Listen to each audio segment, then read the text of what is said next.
Hello everyone, welcome back to our channel. ఈరోజు ఈ వీడియోలో మనం 7th క్లాస్ న్యూ ఎన్సీఆర్టీకి సంబంధించి సెకండ్ సెమిస్టర్లో లెసన్స్లో ఉన్న టాపిక్స్ అయితే డిస్కస్ చేద్దామండి. సో ఈరోజు మనం 8th లెసన్ అకరణీయ సంఖ్యలు అనే దాంట్లో ఉన్న బేసిక్ పాయింట్స్ అయితే డిస్కస్ చేద్దాము. ఒక్కొక్కటిగా ఒక్కొక్క లైన్ అనేది మనం చదువుకుంటూ. నార్మల్గా మనకి సహజ సంఖ్యలు, పూర్ణాంకాలు, పూర్ణ సంఖ్యలు వీటన్నింటి గురించి ప్రీవియస్ క్లాసెస్లో మనం నేర్చుకున్నవే. సో నార్మల్గా మనం లెక్కించడానికి యూజ్ చేస్తూ ఏవైతే సహజంగా మనం లెక్కించడానికి యూజ్ చేసే సంఖ్యలు మనం సహజ సంఖ్యలు అంటాము. అవి మనకి 1, 2, 3, 4 నుంచి అంటే 1 నుంచి స్టార్ట్ అవుతాయి. 1, 2, 3, 4 అలా అనంతం అనేవి ఉంటాయి. సో సహజ సంఖ్యలకి మనం సున్నాను చేర్చడం ద్వారా పూర్ణాంకాలని అయితే పొందగలం. పూర్ణాంకాలని హోల్ నెంబర్స్ అని అంటూ ఉంటారు. 0 నుంచి స్టార్ట్ అవుతాయి అన్నమాట. 0, 1, 2, 3, 4 అలా మనం ఎన్నైనా రాసుకోవచ్చు. ఈ పూర్ణాంకాలకి మనం నెగిటివ్స్ నెంబర్స్ కూడా యాడ్ చేస్తే, అంటే రుణ సంఖ్యల్ని కూడా యాడ్ చేస్తే అవి మనకి పూర్ణ సంఖ్యలు అనేవి అవుతాయి అన్నమాట. అంటే పాజిటివ్ నెంబర్స్ ఉంటాయి, నెగిటివ్ నెంబర్స్ అనేవి కూడా ఉంటాయి అన్నమాట. సో ఇలా సహజ సంఖ్యల నుంచి మనం పూర్ణాంకాల నుండి పూర్ణ సంఖ్యలకు సంఖ్యా వ్యవస్థ అనేది విస్తరిస్తూ వచ్చింది. సో దానికి తోడుగా మనం ఈ అకరణీయ సంఖ్యలు అనేది కూడా చూసుకుందాము. సో భిన్నాలు అనేవి కూడా మనకి తెలుసు. లవము, హారం రూపంలో ఉంటాయి ఇక్కడ సంఖ్యలు అనేవి. సో లవం అనేది 0 లేదా ధన పూర్ణ సంఖ్య, అలాగే హారం అనేది ఒక ధన పూర్ణ సంఖ్య అయి ఉంటుందన్నమాట. సో ఈ యొక్క భిన్నాల గురించి ఆల్రెడీ మనం డిస్కస్ చేసే ఉన్నాము. సో అకర్ణీయ సంఖ్యల గురించి కనుక చూసుకుంటే, మనం అకర్ణీయ సంఖ్యలు దేని కొరకు యూజ్ చేస్తాము అనేది ఇక్కడ ఇవ్వడం జరిగింది. సో ఇంతకుముందు సంఖ్యలతో కూడిన వ్యతిరేక పరిస్థితులను సూచించడానికి పూర్ణ సంఖ్యలను ఎలా ఉపయోగించవచ్చు మనం చూసాము. అంటే పూర్ణ సంఖ్యల్ని మనం ఎలా యూజ్ చేస్తామంటే, ఇప్పుడు సపోజ్ ఏదైనా సముద్రపు లోతుని తెలియచేయడానికి అంటే మనం నెగిటివ్ నెంబర్స్లో తెలియజేస్తాం. ఆకాశం నుండి భూమి నుండి పైకి ఎత్తుని తెలియచేయడానికి అంటే పాజిటివ్ నెంబర్స్ని యూజ్ చేస్తాం. ఇలా ఏంటి అంటే మనకి నిత్య జీవితంలో ఈ పాజిటివ్, నెగిటివ్ నెంబర్స్ అన్నింటినీ కూడా వచ్చే సిచ్యువేషన్స్ అన్నింటినీ కూడా పూర్ణ సంఖ్యల్లో అయితే తెలియజేస్తూ వచ్చాం. ఇప్పుడు సపోజ్ మనకి సముద్ర మట్టానికి 750 మీటర్ల దూరాన్ని 3/4 కిలోమీటర్లుగా సూచిస్తామట. మనం సముద్ర మట్టానికి దిగువన 750 కిలోమీటర్లు అనేది సూచించగలమా అని అడుగుతున్నారు. సో -3/4తో మనం సూచించగలమా అని అడుగుతున్నారు. ఇక్కడ -3/4 అనేది ఒక పూర్ణ సంఖ్య అనేది కాదు. సో 3/4తో మనం సూచించవచ్చు, కానీ -3/4తో మనం సూచించలేం కదా, ఎందుకంటే అదొక పూర్ణ సంఖ్య కాదు, భిన్న సంఖ్య కూడా కాదు. సో ఇలాంటి వాటి యొక్క అవసరాన్ని తెలియజేస్తూ మనకు వచ్చేవే ఈ అకరణీయ సంఖ్యలు అనేవి.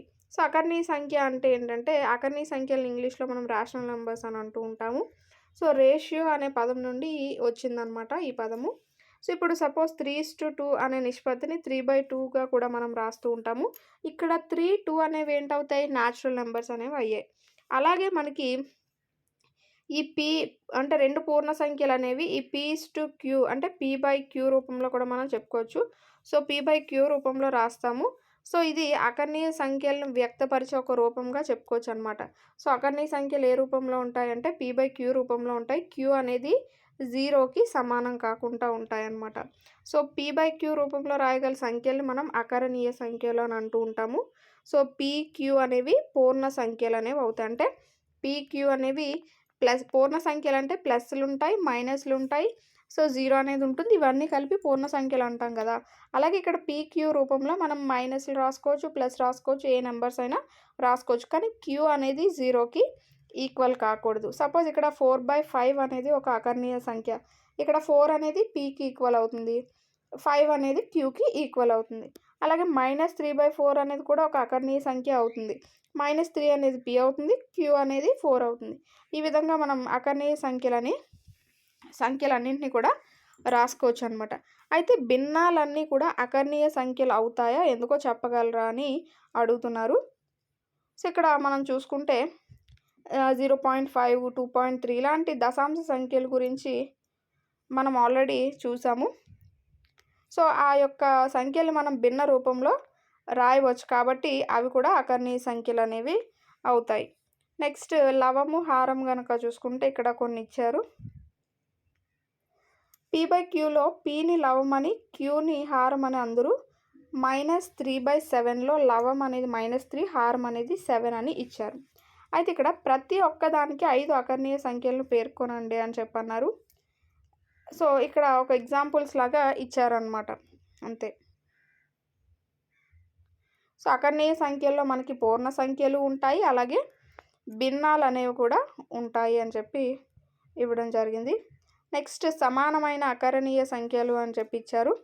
మనము భిన్నాన్ని ఎలా అయితే ఒకే సంఖ్యతో హారాన్ని లవాన్ని గుణిస్తే మనకి సమానమైన భిన్నం వస్తుందో ఇక్కడ కూడా సేమ్ అంతే యాజ్ ఇట్ ఈజ్. ఇక్కడ -2/3 అనేది ఉన్నది. దాన్ని లవాన్ని హారాన్ని ఒకే నెంబర్తో కనుక ఇంటూ చేసినట్టయితే దానికి సమానమైన భిన్నం అనేది ఇక్కడ రావడం జరుగుతుంది. నెక్స్ట్ గనక చూసుకుంటే ధన మరియు రుణ అకరణీయ సంఖ్యలు అని చెప్పి ఇవ్వడం జరిగింది. సో, ఇక్కడ 2/3 అనేది చూసారు. ఇది ఒక అకరణీయ సంఖ్యగా మనం తీసుకున్నాము. సో, ఇక్కడ లవము హారము రెండు కూడా పాజిటివ్ నెంబర్స్లోనే ఉన్నాయి. సో, ఇదొక ధన అకరణీయ సంఖ్య అనేది అవుతుంది. సో, ఇక్కడ 3/2, 5/7, 2/9 ఇవన్నీ కూడా మనకి ఎగ్జాంపుల్స్ చెప్పుకోవచ్చు. ధన అకరణీయ సంఖ్యలకి కొన్ని ఎగ్జాంపుల్స్గా చెప్పుకోవచ్చు. అలాగే ఇక్కడ చూసుకుంటే -3/5 అనేది ఉన్నది. ఇక్కడ లవం అనేది -3 ఉంది, హారం అనేది 5 అనేది ఉన్నది. కాబట్టి ఇక్కడ నెగిటివ్లో ఉంది కాబట్టి ఇది ఒక రుణ అకరణీయ సంఖ్యగా చెప్పుకోవచ్చు. -5/7, -3/2, -9/5 ఇలా ఏవైనా కొన్ని మనం ఈ రుణ అకరణీయ సంఖ్యలకి ఎగ్జాంపుల్స్గా అయితే ఇక్కడ చెప్పుకోవడం జరిగింది. నెక్స్ట్ ఇక్కడ 8/-3 ఒక రుణ అకరణీయ సంఖ్య అని అడిగారు. సో ఇక్కడ మనం చూసుకుంటే 8/-3ని మనం పైన కిందన కూడా అంటే లవాన్ని హారాన్ని కూడా -1తో ఇంటూ చేస్తే మనకి ఇక్కడ మైనస్ పోయి ఇక్కడ మైనస్ అనేది యాడ్ అవుతుంది. అంటే -8/3 అనేది వచ్చింది. సో ఇది కూడా ఒక రుణ అకరణీయ సంఖ్యగానే మనం చెప్పుకోవచ్చు అనమాట. అంటే మైనస్ అనేది హారంలో ఉన్న లవంలో ఉన్న అవన్నీ కూడా రుణ అకరణీయ సంఖ్యల కిందకే వస్తూ ఉంటాయి.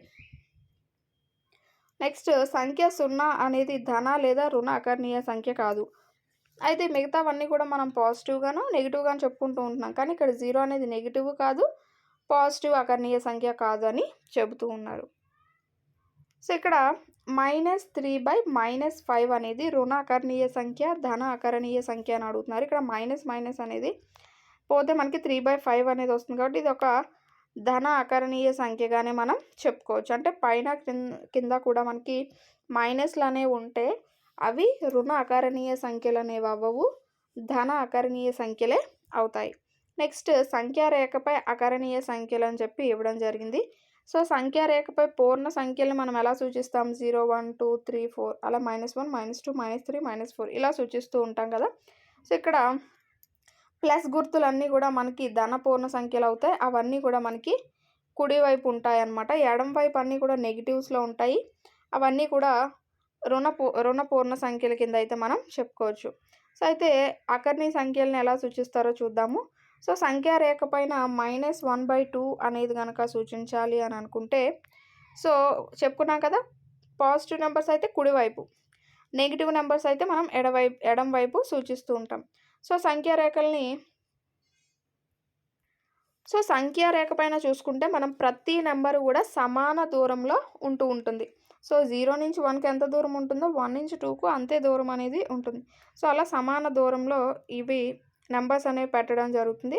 సో ఇలా మనకి 1/2 -1/2లు అనేవి 0 నుంచి సమాన దూరంలోనే ఉంటాయి. సపోజ్ ఇక్కడ చూడండి, ఇది 0, ఇది 1, ఇది -1, ఇది మనకు తెలిసిన సంఖ్యారేఖ పైన రాసుకుంటాం. సో ఇప్పుడు 0కి 1కి మధ్య 1/2 అనేది ఉంటుంది కదా. అంటే ఈ 0కి 1కి ఉన్న భాగాన్ని మనం 2 భాగాలుగా చేస్తే అందులో ఒక భాగం ఏమవుతుంది? 1/2 అనేది అవుతుంది. ఇది ఒక 1/2, రెండు కలిపితే 1 అనేది వస్తుంది. సో అలాగే ఇక్కడ చూసుకుంటే 0 నుంచి -1 వరకు ఉన్న భాగాన్ని 2 భాగాలుగా చేస్తే అందులో ఒక భాగం -1/2 అనేది అవుతుంది. అదే ఇక్కడ గుర్తించాం. అయితే ఇక్కడ ఒకవేళ 1/3 అని అన్నాడు అనుకోండి. సో 1/3 అన్నప్పుడు ఈ యొక్క 0 నుంచి 1కు ఉన్న ఈ యొక్క భాగాన్ని 3 భాగాలుగా చేస్తామన్నమాట. అంటే ఇదొక భాగం, ఇదొక భాగం, ఇదొక భాగం. ఇందులో ఒక భాగాన్ని తీసుకున్నాం కాబట్టి 1/3 అని రాస్తాం. ఈ విధంగా మనం అకర్ణీయ సంఖ్యల్ని కూడా సంఖ్యారేఖ పైన అయితే సూచించవచ్చు. నెక్స్ట్ ఇక్కడ మనకి అదే సంఖ్యారేఖ పైన సూచించడం అనేది జరిగింది. సో ఇక్కడ 3/2ని సంఖ్యారేఖపై ఎలా గుర్తించాలో మనకు తెలుసు. ఇది 0 యొక్క కుడివైపున 1 మరియు 2ల మధ్య సగం దూరంలో గుర్తించబడింది. సో, ఇక్కడ చూడండి 3/2 అని అన్నారు. ఇప్పుడు ఇది 0గా తీసుకుంటే ఇది 1 నార్మల్‌గా, ఇది 2 అంటే ఇక్కడ ఇది 1/2 అవుతుంది. ఇది 2/2, ఇది 3/2, ఇది 4/2 ఇలా మనకి రావడం జరుగుతుంది. ఇప్పుడు 3/2ని మనం ఇక్కడ తీసుకుంటాం.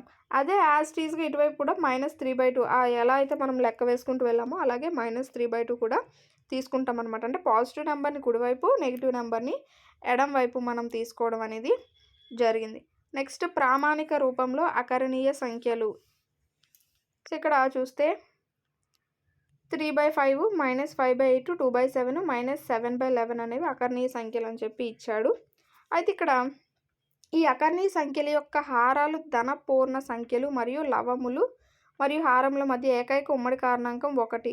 ఇంకా రుణ గుర్తు లవంలో మాత్రమే కనిపిస్తుంది. ఇక్కడ ఏమంటున్నాడంటే సో 2 కూడా మనకి అంటే ఈ హారాలన్నీ కూడా ధన పూర్ణ సంఖ్యలు అంటే పాజిటివ్ నెంబర్స్‌లో ఉన్నాయి. ఈ లవానికి, హారానికి మధ్య ఆ యొక్క ఉమ్మడి కారణాంకాలు అనేవి కేవలం 1 మాత్రమే ఉన్నది.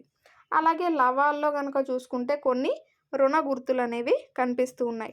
సో, ఇలాంటి అకర్ణీయ సంఖ్యల్ని ప్రామాణిక రూపంలో ఉన్నాయి అని మనం చెబుతూ ఉంటాం అన్నమాట. అంటే ఈ కింద హారాలన్నీ పాజిటివ్‌లో ఉండాలి. ఈ రెండింటికి ఉమ్మడి కారణాంకం 1 మాత్రమే ఉండాలి. సో, కొన్నింటికి లవాల్లో నెగిటివ్ గుర్తు అనేది ఉన్నా పర్వాలేదు. అలాంటి వాటిని మనం అలాగా ఉన్న అకర్ణీయ సంఖ్యల్ని ప్రామాణిక రూపంలో ఉన్నాయి అని ఇక్కడ చెప్పడం అయితే జరుగుతుంది.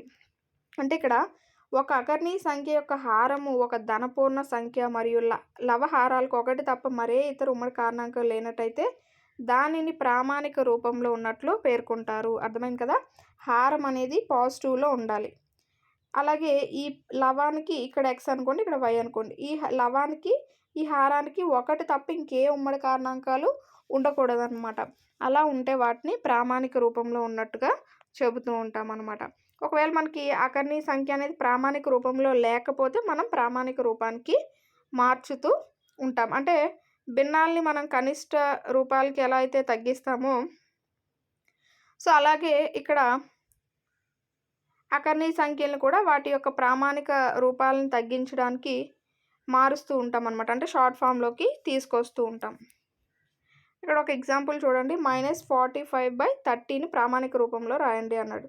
సో మనం క్యాన్సిల్ చేస్తాం. 2 ఎక్కడ పోతున్నాయి? 5లో పోతాయి కాబట్టి సో 5 9 జార్ 5 6 జార్ మళ్ళీ 3లో పోతుంది. 3 3 జార్ 3 2 జార్ మైనస్ ఉంది కాబట్టి మైనస్. అంటే -3/2 అనేది ఈ అకర్ణీయ సంఖ్య యొక్క ప్రామాణిక రూపం అనేది అవుతుంది. సో ఇక్కడ నెక్స్ట్ కనుక మనం చూసుకుంటే సో ఒకవేళ మనం 2 కూడా ఎందులోనే తెగలేదు అనుకుంటే మనం దాని యొక్క ప్రామాణిక రూపానికి మార్చడానికి ఈ లవము, హారము ఆ నెగిటివ్ గుర్తుతో సంబంధం లేకుండా ఈ లవాన్ని, హారానికి గల గాసాబా ఏదైతే ఉంటుందో ఆ గాసాబా చేత లవాన్ని, హారాన్ని గనక భాగించినట్టయితే మనకి ఆ యొక్క ఆన్సర్ అనేది అంటే ప్రామాణిక రూపంలోకి అనేది వచ్చేస్తూ ఉంటుంది. నెక్స్ట్ కనుక చూసుకుంటే అకర్ణీయ సంఖ్యల యొక్క పోలిక అని చెప్పి ఇచ్చారు. సో మనకి ఏవైనా 2 సంఖ్యలు కానీ లేదా 2 భిన్నాలు కానీ ఇచ్చినప్పుడు వాటిని ఎలా పోలుస్తామో, ఏది చిన్నదో ఏది పెద్దదో మనకి తెలుస్తుంది. అంటే ఆల్రెడీ మనం నేర్చుకున్నాం. అలాగే ఇక్కడ అకర్ణీయ సంఖ్యల గురించి ఇచ్చాడు. సో అలాగే మనం అకరణీయ సంఖ్యలను కూడా పోల్చవచ్చు అనమాట. ఇక్కడ -1/2 అలాగే -1/5లను సో ఈ -1/2 -1/5లను సంఖ్యారేఖ పైన గుర్తించడం అనేది జరిగిందనమాట. సో ఇక్కడ చూడండి -1/2 -1/5 అని అన్నారు కదా. ఈ 0 నుంచి -1 వరకు ఉన్న ఏదైతే భాగం ఉన్నదో దాన్ని కొన్ని భాగాలుగా అయితే విభజించడం జరిగింది. సో ఇక్కడ మనం చూసుకుంటే సో ఇక్కడ సపోజ్ దీన్ని ఒక 10 భాగాలుగా అయితే చేయడం జరిగింది. సో ఫస్ట్ ఏటొస్తుంది -1/10, -2/10, -3/10, -4/10, -5/10 అనేది వస్తుంది. సపోజ్ ఇక్కడ -2/10 అనేది మనం ఎలా రాసుకోవచ్చు? -1/5గా దాన్ని క్యాన్సిలేషన్ చేస్తే -1/5గా వస్తుంది. అంటే ఇక్కడ వచ్చింది అది. నెక్స్ట్ ఇక్కడ -5/10 అంటే 1/2గా చెప్పొచ్చు. సో ఇక్కడ -1/2 అనేది రావడం జరిగింది. ఇలా మనం సంఖ్యారేఖ పైన అయితే ఇక్కడ రాయడం జరిగింది. అయితే ఇక్కడ మనకి తెలిసిందే కదా! సో, కుడివైపున ఒక పూర్ణాంకానికి కుడివైపున ఉన్న పూర్ణాంకం పెద్ద పూర్ణాంకం అని మనకు తెలుసు. అంటే ఇక్కడ ఇలా కుడివైపు ఏదైతే ఉంటుందో అది పెద్ద పూర్ణాంకం అనేది అవుతుందనమాట. సో, ఇప్పుడు ఇక్కడ -2 అనేది ఇటువైపు ఉంది. -5 అనేది ఇక్కడ ఉంది. అంటే -1/5 అనేది ఇక్కడ ఉన్నది. -1/2 అనేది ఇక్కడ ఉన్నది. -1/2కి -1/5 అనేది కుడివైపున ఉన్నది కాబట్టి ఇదే మనకి పెద్ద పూర్ణాంకం కింద అయితే చెప్పుకోవచ్చు. అంటే -1/5 అనేది పెద్దదిగా మనం చెప్పుకోవచ్చు అనమాట. సో, ఆ విధంగా మనకి సంఖ్యారేఖ పైన సూచించడం అయితే జరిగింది. అయితే మనకి ఏదైతే ఈ సంఖ్యారేఖ పైన నెగెటివ్ నంబర్స్ ఉన్నదో, ఆ నంబర్స్ వాల్యూ పెరిగే కొలది తగ్గిపోతూ ఉంటాయన్నమాట. నెగెటివ్ నంబర్లు ఇప్పుడు -3 పెద్దదా? -4 పెద్దదా? అంటే -3 పెద్దది. ఇక్కడ 4 పెద్దది కదా 3 కంటే అని మనం అనకూడదు. ఇక్కడ మైనసెస్‌లో ఉంది కాబట్టి దాని వాల్యూ తగ్గిపోతుందనమాట. అంటే ఇటువైపు నంబర్స్ వాల్యూ ఎంత పెరుగుతూ వెళ్తున్నా అవి మైనస్‌లో ఉంటాయి కాబట్టి ఎంత పెద్దగా వెళ్తే అంతవరకు వాటి యొక్క వాల్యూ అనేది తగ్గిపోతూ ఉంటుంది. సో, కుడివైపు వెళ్ళే కొలది వాటి యొక్క వాల్యూ అనేది పెరుగుతూ వెళ్తుందనమాట. అంటే 1, 2, 3, 4 ఇలా పెరుగుతూ వెళ్తుంది. ఇక్కడికొచ్చేసరికి 1, 2, 3 నుంచి ఈ 1 నుంచి వాల్యూ అనేది అలా తగ్గుకుంటూ వెళ్ళిపోతుందనమాట. అంటే -4 కంటే -3 పెద్దది. -3 కంటే -2 పెద్దది. ఆ విధంగా ఉంటుందనమాట. నెక్స్ట్ గనక చూసుకుంటే సో, వేటి విషయంలోనైనా మనకు అలానే ఉంటుంది. ఈ అకర్ణీయ సంఖ్యల విషయంలోనైనా సరే. అదే ఇక్కడ పాయింట్స్ రూపంలో ఇచ్చారు. 2 రుణ అకరణీయ సంఖ్యలను పోల్చడానికి వాటి రుణ సంకేతాలను పట్టించుకోకుండా వాటిని పోల్చి ఆపై క్రమాన్ని మార్పు చేస్తాము. సో, ఇక్కడ -7/5 -5/3 అనేది ఉన్నది. ఫస్ట్ మనం 7/5, 5/3లని పోల్చుతామన్నమాట. సో, 5/3 అనేది ఇక్కడ పెద్దదవుతుంది. కాబట్టి ఇక్కడ నెగెటివ్‌లో ఉంది కాబట్టి ఏమవుతుంది -7/5 అనేది పెద్దదవుతుంది. అంటే పాజిటివ్‌లో ఉంటే ఒకలా ఉంటుంది. నెగెటివ్స్‌లోకి వెళ్ళే కొలది ఒకలా ఉంటుందన్నమాట. నెక్స్ట్ రుణ మరియు ధన అకర్ణీయ సంఖ్యల యొక్క పోలిక స్పష్టంగా కనిపిస్తుంది. ఒక సంఖ్యారేఖపై రుణ అకర్ణీయ సంఖ్య 0కు ఎడమ వైపున ఉంటుంది. అయితే ఒక ధన అకరణీయ సంఖ్య 0కు కుడి వైపున ఉంటుంది. అంటే నెగెటివ్ నెంబర్ అనేది 0కి ఇలా ఎడమ వైపు ఉంటుంది. పాజిటివ్ నెంబర్ అనేది ఇలా కుడివైపు ఉంటుందన్నమాట. కాబట్టి రుణ అకర్ణీయ సంఖ్య ఎల్లప్పుడూ ధన అకరణీయ సంఖ్య కంటే తక్కువగా ఉంటుంది. సో, రుణ అంటే నెగెటివ్. సో, పాజిటివ్ కంటే నెగెటివ్ నెంబర్ అనేది ఎప్పుడు తక్కువగానే ఉంటుంది అని చెప్తున్నారు. ఇక్కడ -2/7, 1/2లో ఏది పెద్దది అంటే 1/2 పెద్దది. ఎందుకంటే సో, ఇలా పాజిటివ్ నెంబర్స్ అన్నీ కుడివైపు ఉంటాయి కాబట్టి అదే పెద్దదనేది అవుతుంది. నెక్స్ట్ గనక చూసుకుంటే ఎగ్జాంపుల్ ఇచ్చాడు. 2 అకర్ణీయ సంఖ్యల మధ్య అకరణీయ సంఖ్యలు. సో, మనకి ఏవైనా ఇప్పుడు 0, 1 అనేది తీసుకున్నాం సింపుల్‌గా చెప్పుకోవాలి అనుకుంటే. సో, ఇక్కడ సంఖ్యారేఖ ఉంది. ఇక్కడ 0 తీసుకున్నాం. ఇక్కడ 1 తీసుకున్నాం. వీటి మధ్యన మనకి 1/2 ఉండొచ్చు, 2/3 ఉండొచ్చు. అలా మనకి ఏవైనా ఉండొచ్చనమాట. అంటే మనం రాసుకున్న దాన్ని బట్టి వాటి మధ్య అంటే ఏ 2 సంఖ్యల మధ్య అయినా సరే మనకి నంబర్స్ అనేవి ఉంటూ ఉంటాయి. ఇక్కడ చూడండి రేష్మ 3 మరియు 10ల మధ్య మొత్తం పూర్ణాంకాలను లెక్కించాలనుకుంది. ఆమె మునుపటి తరగతుల నుండి 3 మరియు 10 మధ్య ఖచ్చితంగా 6 పూర్ణాంకాలు ఉంటాయని తెలుసుకుందనమాట. సో, ఇలా మనకేంటి అంటే ఏవైనా 2 నంబర్స్ మధ్య ఖచ్చితంగా ఇన్ని నంబర్స్ ఉంటాయని తెలిసిపోతూ ఉంటుంది. సో, అలా ఈ యొక్క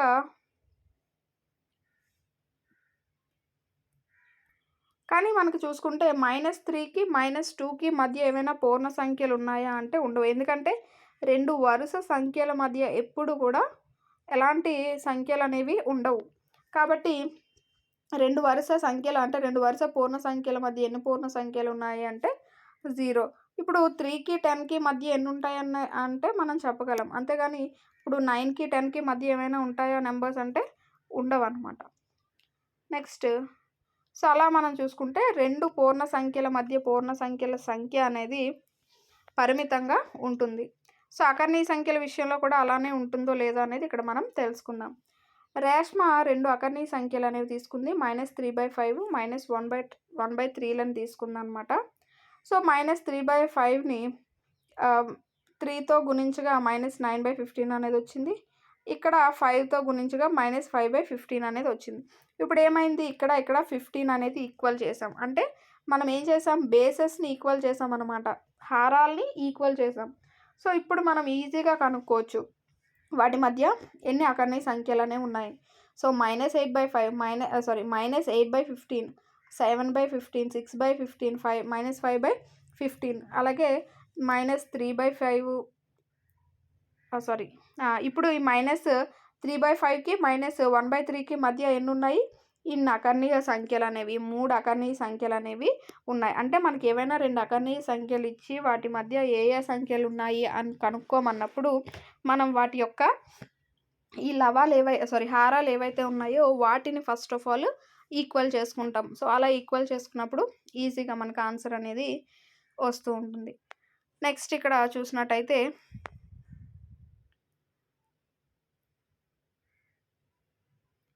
సో ఇలా మనం ఇంకొక ఎగ్జాంపుల్ కనుక చూసుకుంటే -3/5 -1/3 అనేది ఉన్నది కదా. ఇప్పుడు ఈ -3/5ని 30 చేత చేశారు, ఇక్కడ 50 చేత చేశారు. ఇప్పుడు ఏమైంది? -90/150 -50/150. సో ఇప్పుడు వీటి మధ్య మనకి దాదాపు 39 అకర్ణీయ సంఖ్యలు అనేవి వస్తాయి. ఏంటి? -89, -88, -87/150. ఇలా మనకి దాదాపు 39 అకర్ణీయ సంఖ్యల వరకు వస్తాయి అన్నమాట. సో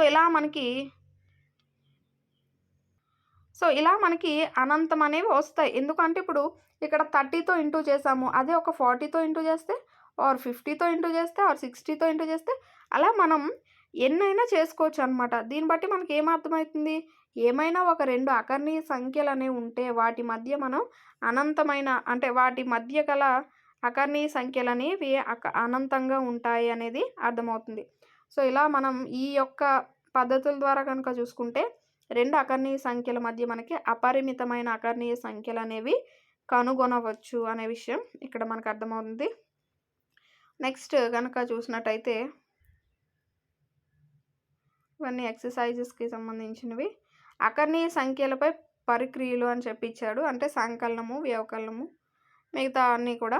ఒకే హారం గల 2 అకర్ణీయ సంఖ్యల్ని కలపమన్నారు. సో 7/3 మరియు -5/3 అనేది అవుతుంది.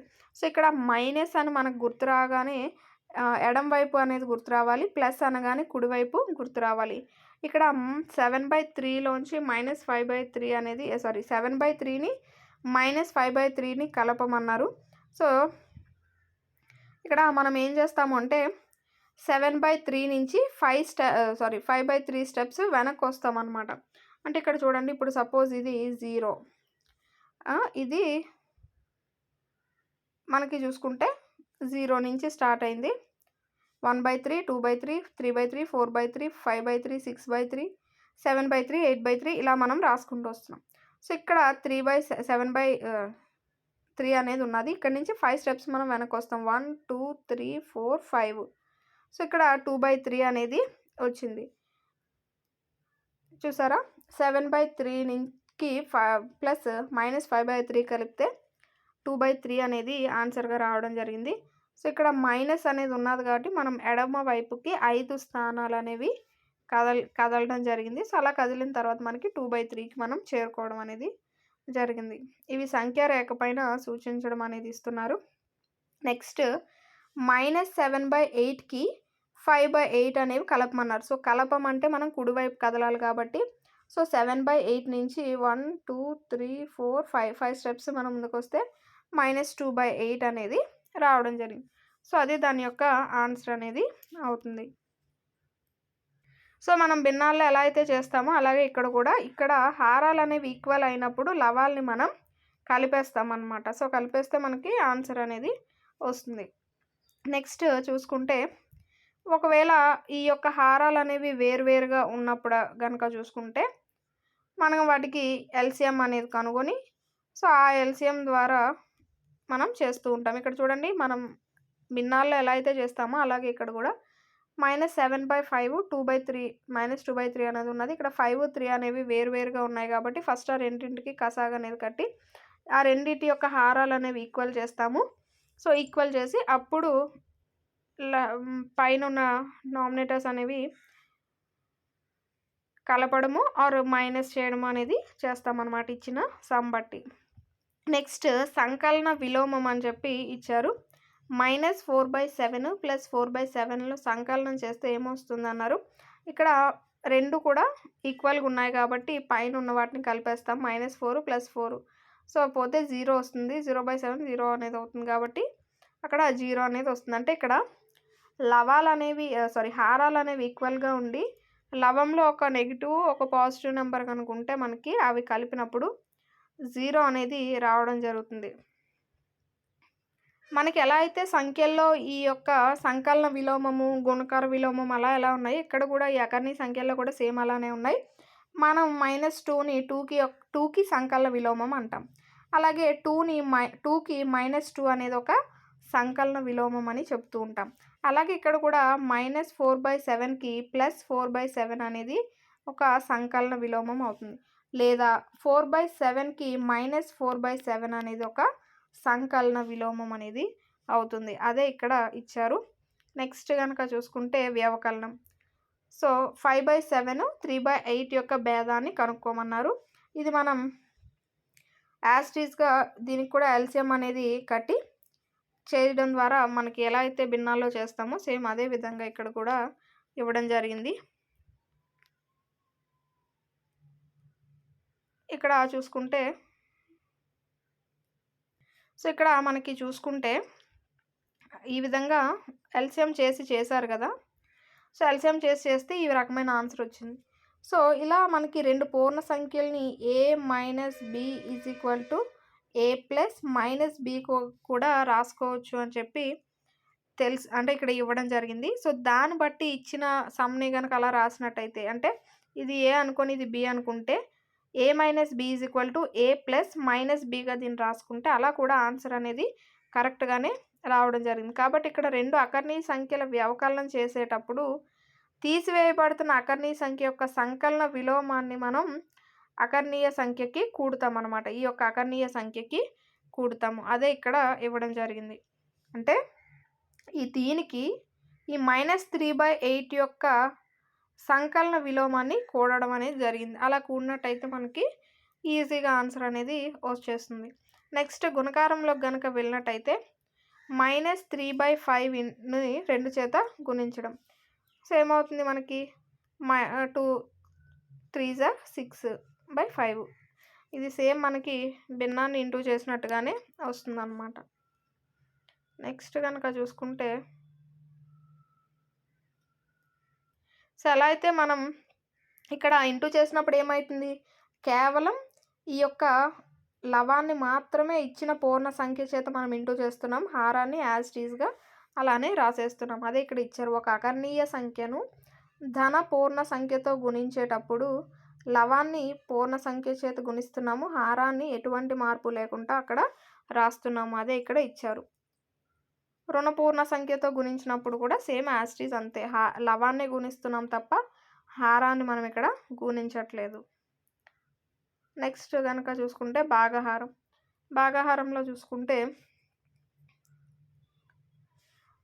అకర్ణీయ సంఖ్యల యొక్క వృత్క్రమ్యం గురించి మనం ఇంతకుముందు క్లాసెస్లో డిస్కస్ చేయడం జరిగింది. 2/7 యొక్క గుణకార విలోమం ఎంత అంటే 7/2గా మనం చెప్పుకోవచ్చు. సో, ఇదే మనకి ఈ వృత్క్రమ్యం అనే ఆలోచన కూడా ఇస్తుంది. సో, ఇక్కడ -2/7 యొక్క వృత్క్రమ్యం ఎంత అంటే 7/-2 అనేది అవుతుంది. అలాగే -3/5 యొక్క ఆపోజిట్ ఎంత అంటే -5/3గా వస్తుంది. అంటే ఇక్కడ మైనస్ అనేది యాజ్ ఇట్ ఈస్‌గా రావడం అనేది జరుగుతుంది. నెక్స్ట్ గనక చూసుకుంటే మనకి ఏ సంఖ్యకైనా వాటి యొక్క వృత్క్రమ్యాల లబ్ధం గనక చూసుకుంటే ఎప్పుడు కూడా ఒకటే అనేది వస్తుంది. ఇప్పుడు సపోజ్ ఇక్కడ -4/9 అనేది తీసుకున్నాం. దాని యొక్క ఆపోజిట్ ఏమవుతుంది, -9/4 అవుతుంది. సో, ఇక్కడ 9 4 ప్లస్ ప్లస్ అయిపోతుంది =1 అనేది రావడం జరుగుతుంది. సో, ఏ అకర్ణీయ సంఖ్యల వృత్క్రమ్యాల లబ్ధం తీసుకున్నా అది ఎప్పుడు కూడా ఒకటనేదే వస్తుంది. నెక్స్ట్ ఒక అకరణీయ సంఖ్యను మరొక శూన్యేతర అకరణీయ సంఖ్యతో భాగించడానికి మనం అకరణీయ సంఖ్యను దాని యొక్క వృత్క్రమ్యంతో గుణిస్తాము అని అంటున్నారు. సపోజ్ ఇక్కడ చూడండి ఎగ్జాంపుల్ ఇచ్చాడు. 4/9ని అలాగే -5/7తో భాగించమన్నారు. సో, 4/9ని 5/7తో భాగించమన్నారు.